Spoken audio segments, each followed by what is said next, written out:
अस्सलाम वालेकुम यार। तो आज मैं इन सारे प्रोडक्ट्स की रिव्यूज़ करने लगी हूँ जो कि मैं यूज़ कर चुकी हूँ या जो कि मैं यूज़ कर रही हूँ। अब यार मैं इसमें से आपको ये बताऊंगी कि इसमें से आपने क्या चीज़ें बाय करनी है जो कि मेरी फेवरेट हैं और क्या चीज़ें आपने बिल्कुल अवॉइड करनी है और क्या चीज़ें आपकी स्किन पर सूट कर सकती हैं। ओके, इस हेयर मास्क से स्टार्ट करूँगी जो कि मैं हर वीडियो में बताती हूँ। ये हो गई, ये भी हो गई, लॉलेन का यूज़ किया हुआ है और ये वाला भी यूज़ किया हुआ है। ये वाला इतना अच्छा नहीं है जितना कि ये वाला है। ये तो मैं कहती हूँ लिटरली इट्स अमेजिंग। इसके बाद मुझे अभी तक ना कोई इतना अच्छा हेयर मास्क नहीं लगा। यार ये आपके बालों को स्मूथ बनाता है, ठीक है, साथ में आपको अच्छी नरिशमेंट प्रोवाइड करता है जो कि आपके अगर डैमेज हेयर भी है ना तो आप इससे अपने हेयर को ठीक कर सकते हैं। आप लॉरियल के इस वाले हेयर मास्क से तो फैमिलियर होंगे। ये 7000 का आता है और ये जस्ट 2000 का इतना भरा जा रहा था। ये इसको टक्कर देता है, ये इसके मुकाबिल है, बिल्कुल एग्जैक्ट कॉपी। यार मैंने सोचा पहले मैं हेयर मास्क की रिव्यू कर दूँ, मैं इसलिए बाकी भी उठा लाई हूँ। अच्छा, ये है फ्रीशिया का हेयर मास्क। ये लोलेन के बाद ना सबसे पहले तो यार ये लॉरियल वाला आता है लेकिन 7000 का है और इतनी सी जा रहा है तो इसको मैं रिकमेंड नहीं करूँगी। फिर मैं इन सारों में से कुछ रिकमेंड करती हूँ तो वो लोलेन का ही है और बार बार लोलेन का ही रहेगा। अब मैं आजकल ये वाला यूज़ कर रही हूँ, भरा हुआ है अभी, ठीक है। बताती हूँ कि सबसे वर्स्ट कौन सा है, वो ये वाला है। यार पता नहीं लोगों ने इसकी इतनी हाइप क्रिएट की हुई है और ये इतना गंदा है कि एक दफ़ा लगाने के बाद आपके बाल अच्छे खासे डैमेज हो जाते हैं और वो रिपेयर भी नहीं होते। अच्छा, इस वाले हेयर मास्क की मैं आपको एक बात बता दूं, ये अक्सर दुकानों पे ना ये फेक पड़ा हुआ है क्योंकि बहुत ज़्यादा हाइप क्रिएट हो जाती है तो उसकी कॉपीज़ बनने शुरू हो जाती हैं। इसकी कॉपीज़ बहुत ज़्यादा आई हुई है मार्केट में, तो मैंने एक दफ़ा इसकी कॉपी ली थी तो उससे मेरे सारे बाल ना हाथ के अंदर आ गए थे। मैंने उसकी वीडियो भी लगाई थी। खैर उसके बाद ये वाला जो हेयर मास्क है ना ये ठीक है, मतलब इतना सारा लगता है, अगर इतनी बड़ी जा रहे हैं ना पर लगता है इतना सारा है, आपका हाथ भर के लगाओगे तो आपके बालों में कोई नरिशमेंट आती है। फ्रीशिया का भी ठीक है, ये भी काफ़ी सारा लगता है और फिर आपके बालों में कोई नरिशमेंट आती है। ओके यार, ये इजी केयर का इंटेंसिव डीप रिपेयर मास्क है ना, काफ़ी ज़्यादा फेमस हुआ है। First, second, third, fourth, 5 sorry है ही नहीं। उसके बाद मैं इसका रिव्यू करूँगी, मैकले लंडन शैम्पू। अगर आप पेंटीन, सनसिल्क इस टाइप के यूज़र हो ना, बायो आमला वगैरह, तो आप जल्दी से इस पे शिफ्ट हो जाओ। एक तो ये 1100-1200 की बॉटल इतनी बड़ी आती है, ये भी मैंने हाईफाई के पेज से मंगवाया था। और एक तो ये 6 महीने अगर आप अकेले यूज़ कर रहे हो ना, 6-7 महीने ये बोतल कहीं भी नहीं गई, बहुत अच्छा है। अच्छा, इसकी स्मेल जो है वो गम लाइक है और यार ये मेरी तरफ से 100% रिकमेंडेड है क्योंकि अच्छा है। हाँ, अगर मेडिकेटेड शैम्पूज़ की बात करें तो उसके मुकाबले में तो नहीं, लेकिन अगर हम लोग नॉर्मल शैम्पूज़ की बात करें तो उनके मुकाबले में सबसे बेहतरीन यही लगा है मुझे। और ये प्रमोशनल वीडियो नहीं है क्योंकि मैंने इसका कंडीशनर अभी तक बाय नहीं किया, जस्ट शैम्पू ट्राई किया था और शैम्पू का आपको रिव्यू दे रही हूँ। उसके बाद यार आ जाता है कोनास शैम्पू, जो कि आपको पता है कि डेंटल के लिए यूज़ होता है। बहुत आला शैम्पू है, आपने इसको बहुत तरीके से लगाना होता है। इसकी मैं वीडियो इंशाल्लाह लगा दूंगी, पता नहीं मैंने लगाई हुई है कि नहीं, मैं आपको बता दूंगी कि डेंटल को ख़त्म करता है और स्कैल्प को क्लीन करता है। आपने इसको सिर्फ जड़ों में लगाना है और आपने हेयर की लेंथ पे इसको यूज़ नहीं करना क्योंकि हेयर की लेंथ पे यूज़ करने से बाल ड्राई हो जाते हैं। तो आपने डेंटल ख़त्म करने के लिए जस्ट इसको रूट्स में लगाना है और शैम्पू को हमेशा किसी भी शैम्पू का डाइल्यूट करके ही यूज़ करना है। अगर आप डाइल्यूट करके नहीं यूज़ करते तो आपके बाल जो हैं वो ख़राब होते हैं और हेयर ब्रेकेज ज़्यादा होती है, हेयर फॉल भी ज़्यादा होता है। उसके बाद मैं आपको शैम्पू डाइल्यूट करने की ना इंशाल्लाह वीडियो लगा के बताऊंगी कि इसे कैसे डाइल्यूट करके यूज़ करते हैं और शैम्पू को यूज़ करने का असल तरीका क्या है। उसके बाद यार आ जाता है एनाग्रो का एंटी हेयर लॉस शैम्पू, जो कि मुझे काफ़ी पसंद है। 1000 रुपीज़ में आता है और ये बहुत अच्छा शैम्पू है। अगर आपका हेयर फॉल हो रहा है तो आपने डाइल्यूट करके ऑब्वियसली यूज़ करना है, तो इतना सा शैम्पू लगता है। डाइल्यूट करके यूज़ करने से ना एक तो आपकी शैम्पू की भी बचत होती है और साथ में आपके हेयर फॉल में भी कमी आती है और आपकी हेयर ब्रेकेज भी कम हो जाती है। इसमें सबसे ज़्यादा आपको क्या चीज़ नज़र आ रही होगी? पॉसिबल का क्लेंज़र नज़र आ रहा होगा, ये पॉसिबल की ये आपको नज़र आ रही होंगी। अभी आपने पॉसिबल की क्लेंज़र में से देखा नहीं है, ये मैंने डब्बियाँ ऐसी संभाली हुई हैं रिव्यूज़ के लिए। इन सब में भी पॉसिबल का क्लेंज़र ही है। अच्छा, इसमें भी पॉसिबल का क्लेंज़र ही इसलिए संभाली है ताकि मैं ना रिव्यूज़ कर सकूँ और लोगों को यकीन आ सके कि भाई मैं प्रमोशनल वीडियो नहीं कर रही। अब मैं आपको बताती हूँ कितना ज़्यादा मैंने पॉसिबल को यूज़ किया है। पॉसिबल के सिर्फ ये 2 प्रोडक्ट्स मुझे पसंद हैं। अभी शैम्पूज़ मैंने ट्राई नहीं किए, शैम्पू कंडीशनर, लेकिन मुझे इनका क्लेंज़र बहुत बहुत बहुत ज़्यादा पसंद है और इनका ऑयल भी बहुत ज़्यादा पसंद है। वैसे तो ऑयल आप रोज़मेरी कोई भी यूज़ करोगे तो वो अच्छा ही होगा, लेकिन मैं इन्हीं का यूज़ कर रही हूँ, सो इट्स कन्वीनियंट और इनकी बॉटल बहुत अच्छी है, अप्लाई करने में आसानी हो जाती है। अच्छा, 1 2 3 4 5 ये तो मैंने वो डब्बियाँ हैं जो संभाल के रखी हैं जस्ट फॉर रिव्यू कि ताकि लोगों को यकीन आ जाए कि मुझे वाकई में पसंद है। अच्छा, उसके अलावा मैंने उसके बहुत सारे क्लेंज़र्स ना यूज़ कर चुकी हुई हूँ। जब से ये लॉन्च हुआ है तब से मैं यही यूज़ कर रही हूँ। इसके अलावा जब करती हूँ तो ऑब्वियसली वो ट्राई करने के लिए या रिव्यू करने के लिए करती हूँ, लेकिन जो मेरा हमेशा से यूज़ हो रहा है वो यही है। एक तो सबसे पहली बात, अगर आप कोई एक्टिव्स यूज़ कर रहे हो तो आप इसको यूज़ करो, फिर आपकी स्किन में ना कोई इरिटेशन नहीं होगी, आपकी स्किन हमेशा काम रहेगी, क्योंकि कामिंग क्लेंजर है और वाकई ही क्लेम भी करता है, तो ये है भी ऐसा ही अच्छा है, बहुत बहुत बहुत अच्छा है। अच्छा यार, डॉक्टर लारी मेरी फेवरेट है, बट ना इनका मुझे सनस्क्रीन जो बिल्कुल भी सूट नहीं किया था। इतना इतना इतना इतना पसीना आता है उससे कि आपके वो सनस्क्रीन आपके बॉडी पे, फेस पे रहता ही नहीं है। बेशक मुझे पता है सनस्क्रीन से आपको लाजमी पसीना आता है, लेकिन वो इतना ज़्यादा आता था कि वो बर्दाश्त के काबिल नहीं होता था। यार अगर आपको ना एक्टिव्स में कोई अच्छा फेस वॉश चाहिए तो LA स्किन का ये वाला फेस वॉश बहुत बहुत अच्छा है, बहुत अच्छा है। मुझे किसी डॉक्टर ने रिकमेंड किया था, ये तकरीबन 2000 का आता है। यार मैंने इसको फार्मेसी से लिया था, वैसे ही शायद किसी पेज से भी मिल जाए, बट मैंने इसको फार्मेसी से लिया था और ये मुझे बेइंतहा पसंद है। अगर आपको कोई सस्ते में मेडिकेटेड फेस वॉश चाहिए तो ये मंडालिक एसिड वाला जेनफॉर्म का मेरे, और ये भी मेरे पास बहुत सारे हैं, मैं पहले ये यूज़ करती थी पॉसिबल से पहले ना, ये भी है, तो ये भी मेरा ऑल टाइम फेवरेट है। अगर एक्टिव्स में मैं बात करूँ तो ये भी अच्छा है और ये भी अच्छा है। ये बस 2000 का है, ये 1000 का है, सो प्राइसिंग में फ़र्क है, बाकी दोनों अच्छे हैं। इनकी जो एक्टिव्स हैं वो दोनों डिफरेंट है। इसमें ग्लाइकोलिक एसिड और सैलिसिलिक एसिड है और इसके अंदर जो है ना वो मंडालिक एसिड है। यार इस बॉटल से आप कुछ ना मुझे कहना, ये डिक्सन का पता नहीं, डिक्सन का शैम्पू था, मुझे ये भी याद नहीं आ रहा। ये इतना बकवास था, 2500 रुपये की ये बोतल थी और ये इतना सारा ना एक ही वक्त में लग जाता था। ये मुझे तो 3 से 4 दफ़ा यूज़ हुआ और ये कितना बेकार है मैं आपको उसका बता नहीं सकती। उसके बाद यार आता है बेक्नो का क्लैरिफाइंग फोमिंग क्लेंसर। यार अगर आपकी जो स्किन ऑयली है आप इसे यूज़ कर सकते हो, वरना नहीं। और अगर आपको स्मेल, आप फ्रेग्रेंस नहीं बर्दाश्त कर सकते हो तो आपको बिल्कुल यूज़ ना करना है। ये 2000 रुपीज़ का एक अच्छा फेस वॉश है। अब ये स्किन को काफ़ी ज़्यादा ड्राई करता है, तो उससे एक्सट्रीम ऑयली स्किन वाले यूज़ कर सकते हैं आप। उसके बाद यार ये आता है सस्वी का स्किन वाइटनिंग फेस वॉश, जो कि अच्छा है और 1000 रुपीज़ में काफ़ी बड़ी बोतल है। इसकी पैकेजिंग भी बहुत अच्छी है और ये फेस वॉश भी बहुत अच्छा है। इसकी फ्रेगनेंस भी माइल्ड है, बहुत ज़्यादा तेज़ नहीं है। It's from BBL derma. आप वहाँ से, मैं नीचे ना पेज मेंशन कर दूँगी सबके डिस्क्रिप्शन में, तो आप वहाँ से ना इनको ऑर्डर कर सकते हैं। ये 1000 रुपीज़ का है और ये 2000 रुपीज़ का है, दोनों में बस यही फ़र्क है और ये अच्छे फेस वॉशेज़ हैं दोनों।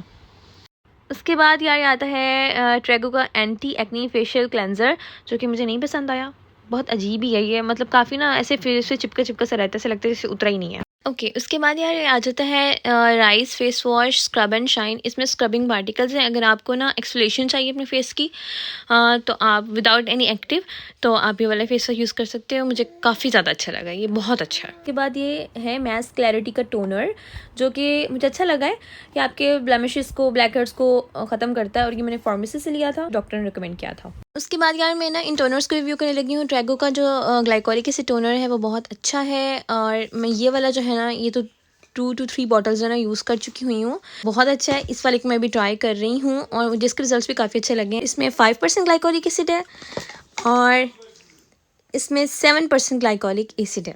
उसके बाद यार ये जो बिया वाइटल का है, ये मैं पहले एक यूज़ कर चुकी हुई हूँ, ये भी बहुत अच्छा है और इसके अंदर भी 5% ग्लाइकोलिक एसिड है। इसमें साथ सैलिसिलिक एसिड भी है, तो आप अपने फेस पे बहुत ध्यान से यूज़ करें। फेस पे वैसे भी ग्लाइकोलिक एसिड ना काफ़ी कम सूट करते होते हैं, आप इसे बॉडी पे यूज़ किया करेंगे तो इनक्रेडिबल रिजल्ट्स आते हैं। अच्छा यार मैं आप लोगों को ग्लाइकोलिक एसिड्स की एक बात बता दूँ, इसको मैं हमेशा बॉडी पे यूज़ करती हूँ, फेस पे यूज़ करने से अवॉइड करती हूँ कि फेस पे काफ़ी हार्श हो जाते हैं और वह सही तरीके से यूज़ करना पड़ता है और काफ़ी ज़्यादा स्किन एक्सफोलिएट हो जाती है, बहुत ज़्यादा ना इरिटेशन होने लग जाती है। लेकिन बॉडी के लिए तो मैं कहती हूँ glycolic acid is the best option.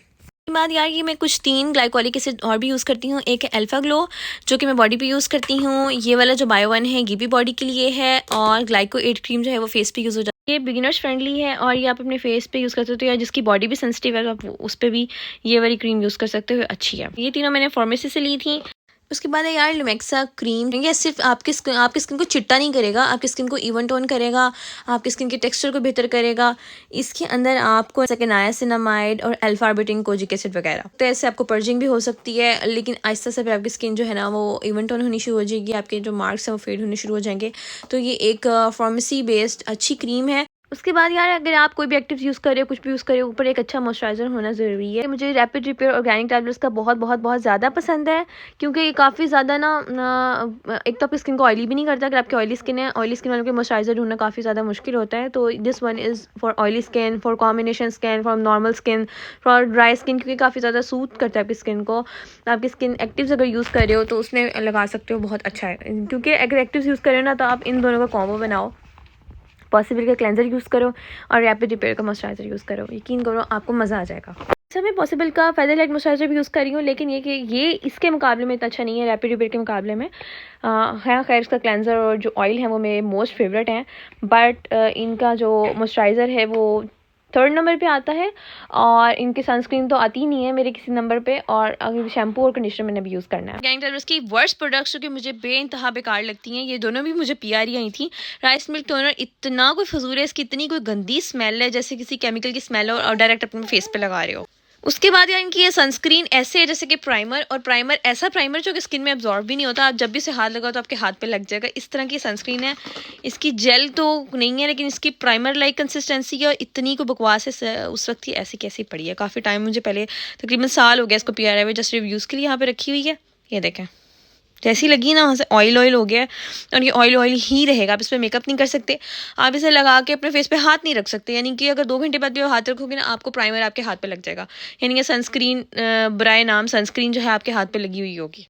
उसके बाद यार अगर आपकी बॉडी पे जो है ना, हाँ, बॉडी पे एक्नी है या बॉडी पे फोड़े निकलते हैं, तो आप इस वाले बॉडी वॉश को यूज़ करो। बॉडी एक्नी पे या फोड़ों पे काफ़ी अच्छे से वर्क करता है। वाइफ करे क्या जेनफॉर्म का ये वाला भी अच्छा है, लेकिन सबसे पहले मैं रखूँगी रैपिड रिपेयर को, दैन पॉसिबल को, दैन इसको। उसके बाद यार मैं सनस्क्रीन की रिव्यू करने लगी हूँ। अच्छा यार, मैंने जेनफॉर्म की ना तकरीबन सारी की सारी सनस्क्रीन यूज़ की हुई हैं। इनका एक सीबम वाली भी यूज़ की हुई है, उसकी ना ट्यूब पता नहीं कितने गुम हो गई है मुझसे, तो मैं उसका रिव्यू में नहीं डाल सकती, लेकिन मैंने उसको यूज़ किया हुआ है। तो मुझे सबसे ज़्यादा इनमें से जो पसंद है वो यही वाली है, इनकी स्पेक्ट्रा ब्लॉक 60 SPF। इनकी उन्होंने पैकेजिंग चेंज करके ये वाली बना दी है, तो ये वाली पैकेजिंग मुझे बहुत ज़्यादा अच्छी लगी। ये वाली दोनों और ये जो है ना वो सेम ही है, और ये मेरी फेवरेट है। उसके बाद यार ये टिंटेड वाली है। यार ये लोग क्लेम करते हैं कि 100 SPF है। अगर आपकी ऑयली स्किन आप इस फेस पे यूज़ नहीं कर सकते, आपको कॉमेडोन्स हो जाएंगे और बहुत गंदा रिएक्शन देगी ये वाली सनस्क्रीन। इसको मैं अपने हाथ पे पाँव पे यूज़ करके ख़त्म कर रही हूँ।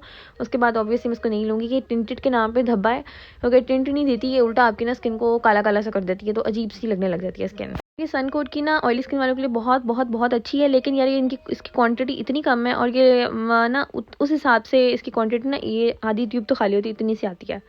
तो यार ये इतनी है ना, ये काफ़ी टाइम चल जाती है, ये ट्यूब ये भरी हुई है। जैसे कि मैंने पीछे आपको गैंग टेलर्स की चीज़ों में ये बता दिया था कि this is the worst sunscreen I have ever use. ये मुझे पीआर ही आया था, लेकिन ये बहुत बहुत बहुत गंदी है। उसके बाद यार न्यूब्राला आ जाती है, जिनकी नॉन कॉमेडोजेनिक स्किन है ना, वो ये यूज़ कर सकते हैं, क्योंकि काफ़ी ज़्यादा थिक कंसिस्टेंसी है, तो आपको कॉमेडोन से एक्नी कर सकती है, पर क्योंकि पोर्स को क्लॉग कर देती है। लेकिन जिनकी ड्राई स्किन है वो इससे अच्छे से यूज़ कर सकते हैं। ड्राई स्किन वालों के लिए ये बेस्ट है, जो सारी है ना ये ऑयली स्किन वालों के लिए बेस्ट है। उसके बाद यार बात कर लेते हैं सीरियो हेयर ऑयल। ये भी मंगवा के रखा हुआ है, और 2 ये मेरे पास डब्बियाँ पड़ी हैं, इसके अंदर भी पड़ी हुई है, ये न्यू बॉटल है। तो यार ये वाला जो हेयर ऑयल है ना, ये इतना कमाल है कि मैं आपको एक्सप्लेन नहीं कर सकती। वैसे रोज़मेरी ऑयल कोई भी हो तो वो बहुत ज़्यादा कमाल हो, अच्छा है। वैसे तो किसी में भी रोज़मेरी हो तो वो आपके बालों को 4 चांद वैसे ही लगा देते हैं। अब मैं आपको लिटरली शो करूँगी ना कि मेरे बालों की न्यू ग्रोथ हुई है, तो आप लोग हैरान हो जाओगे। मैं खुद इतनी हैरान हूँ कि मैं बता नहीं सकती कि मेरी पूरी ज़िंदगी जहाँ से फ्रंट से गंजा रहा है, तो वहाँ पर बाल कैसे आ गए हैं। यार यू कैन चेक दिस, इस जगह पे ना कोई भी बाल नहीं थे, और ये सारे ना अब उगे। अच्छा यार, लिवॉन के सिरम मैं बार बार रिकमेंड करूँगी, लेकिन ऑब्वियसली आपने ये जो भरा हुआ है ना, ये फ़ेक है, ये जो भरा हुआ है यहाँ पे। अच्छा, ये फ़ेक से आपने बचना है। बहुत ज़्यादा ऐसे होते हैं कि जो चीज़ काफ़ी ज़्यादा फेमस होने लग जाती है, जो चीज़ काफ़ी सस्ती होती है ना, और उसकी कॉपीज़ जल्दी जल्दी बनना शुरू हो जाती हैं, और वो चीज़ ऑटोमेटिकली डीफेम हो जाती है। लाइक केराटिन हेयर मास्क, जिससे मेरे बाल सारे ख़राब हुए थे, अब थोड़ा ओरिजिनल मिला है तो थोड़ा सा बेहतर है। बहुत ज़्यादा अच्छा नहीं है, बट ये कि वो जो बाल उतरते थे, जो ख़राब हो गए थे, वो नहीं हो रहे। अच्छा खैर, मैं आपको बताती हूँ, ये वाला जो फेक है ना, आपने इसको चेक करने के लिए 2 तरह के टेस्ट करने हैं। एक के देखना है, ये देखो कितनी झाग बन रही है, बालों पे लगा के ऐसा होता है जैसे आपने कोई साबुन या कोई शैम्पू लगा के छोड़ दिया।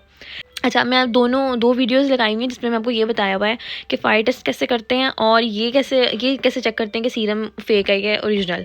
तो ये आपने जाके ना यूट्यूब पे सर्च करके चेक कर लेनी है। मेरे पेज में कोई ज़्यादा वीडियोस नहीं लगी, 10 की वीडियोस लगी हुई हैं, उनमें से आपने लोगों ने देख लेना है कि कौन सी वीडियो लिमॉन वाली थी, वो आप चेक कर लीजिएगा। कोई भी सीरम हो, आपने उसको फायर टेस्ट करके ही यूज़ करना है, तो बहुत अच्छा जाएगा। अच्छा यार, ये वाला डव का है, और ये वाला भी अच्छा नहीं है, बहुत ज़्यादा चिपड़ा करता है बालों को, तो मुझे सीरम सिर्फ लिवॉन का अभी तक पसंद है। अगर आपके फेस पे मॉइस्चराइज़र भी सूट नहीं करता ना, तो पॉन्ड्स की जो सुपर लाइट जेल है ना, ये भी बहुत अच्छी है, लेकिन आपको यू मस्ट श्योर कि ये जो फेमस चीज़ें हैं ना, ये आपको ओरिजिनल मिलें और किसी ऑथेंटिक स्टोर से मिलें, लाइक इम्तियाज़, अल-फतेह, या कोई authentic page like hi-fi skin store वगैरह। This one is new. ये वाला यार मैं ख़त्म कर चुकी हुई हूँ, और मैंने उसको चट समवाते कर दिया है। असल में यार इतनी रीजनेबल प्राइस में इतना अच्छा स्क्रब होना, ये एक अच्छी बात है, और इसलिए मैं इसको बार बार बाय कर रही हूँ। इंटेंस एक्सफोलिएशन देता है। अगर आपकी बॉडी जो है ना वो सेंसिटिव नहीं है, और आपने इंटेंस ऊपर लिखा हुआ है। अगर आपको हार्श वाली एक्सफोलिएशन जो है वो बर्दाश्त हो सकती है तो अब आपने इसको लेना है, वरना आपने इनका एक और आता है वो राइस वाला, वो ले लेना है, वो माइल्ड एक्सफोलिएशन करती है। मुझे एक्सफोलिएशन ना वीक में एक बार ना काफ़ी अच्छी लगती है, तो मुझे इसलिए पसंद है। लेकिन अगर आपको माइल्ड चाहिए तो आप इनका राइस वाला और जिनका एक सन टैन वाला न्यू लॉन्च हो आप वो भी ट्राई कर सकते हो। यार मैं छोटू सा ट्रैवल बैग बनाया हुआ है, इसमें आपको बताती हूँ मैंने एनाग्रो शैम्पू रखा हुआ है, साथ में मैंने इजी केयर वाला हेयर मास्क रखा हुआ था, पहले लोलेन का रखा था, मैं इजी केयर का ट्राई करी थी तो वो रखा हुआ है।